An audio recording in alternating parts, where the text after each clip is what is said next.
10,000 grape varieties and 1,000 wineries in California alone. Wait for me.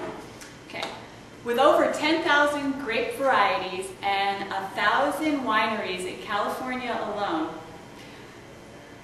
wine education can be quite a daunting task.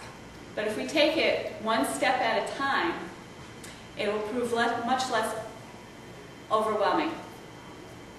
Today I'd like to talk to you about choosing a bottle of wine while in a restaurant.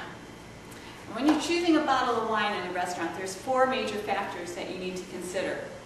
The first factor is the preference of yourself and your guests. Just what do you like? Would you prefer red or white? Is there a certain bottle? You can go ahead and ask your guests. The second factor is what you'll be eating for dinner. Now this can prove to be a problem since what you're eating usually is a choice you make after you've made your wine selection. But you can get a feel of what people like. Are they big beef eaters? Are they more seafood eaters? And go from there. The third factor is the price. Now you needn't buy the most expensive wine on the list to get a good wine. You can get some very great wines somewhere in the middle of between the house wine and the most expensive wine. And the third factor is how far will your bottle of wine go? Now, a bottle of wine contains 4 glasses. Generally, your guests will want a little more than 1 glass. So I find that a bottle of wine goes really well with 3 people. It's about the perfect amount. Now today I've brought with me 3 California wines, all priced under $15. The first one I bought is a Pinot Noir from Blackstone. The Pinot Noir is a peppery, smooth red wine. It goes with a lot of different dishes. It goes with beef, it goes with fish, it goes with chicken, it goes with cream sauces, tomato sauces. It's a very versatile wine.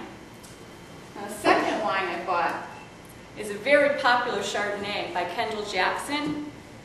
Now the Chardonnay, it doesn't go with quite as much as the Pinot Noir did, but it does go with a lot of chicken and fish, even a beef dish if it has the right sauce, maybe a heavy cream sauce, it would still go well. The third bottle I picked is a bottle of Corbel Champagne. Now champagne goes great with just about any food. It goes with the chicken, the fish, the sauces, the spaghetti. It goes with dessert. It's wonderful. And on top of that, your guests will feel special. They'll feel like they're celebrating something. It's a wonderful choice. It's a no-brainer. Now, once you've decided on your bottle of wine, your job's not quite over. You still have to taste the wine. And so, at this point, I'd like to ask the audience if I can get a volunteer to come up here and share the wine experience. Would anyone like to taste some red wine today? Sure. Come on down. Come taste some red wine with me.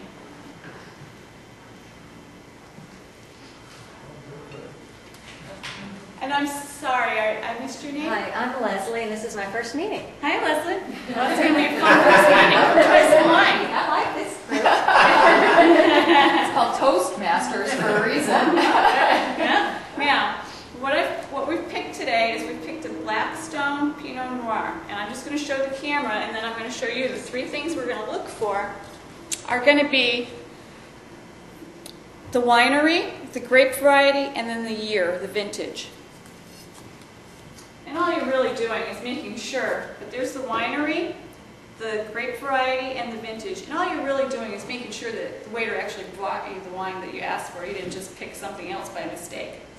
So, you picked the wine and you did exactly what you're supposed to do. You nod your head, yep, that's the wine I picked.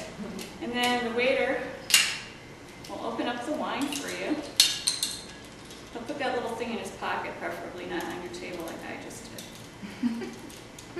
And you'll be chatting with your guests, either that or the waiter will be talking about something, try to keep you off of his expertise at opening the wine, or non-expertise as the case may be. And then he'll put the cork down by your glass, and you don't really have to pick up the cork and smell it, but you can if you'd like and see if it's too dry, see the texture of the cork.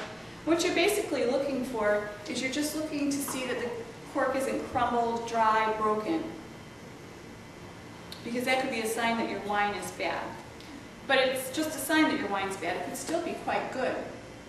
And then he'll pour a little bit in your glass. And in this case,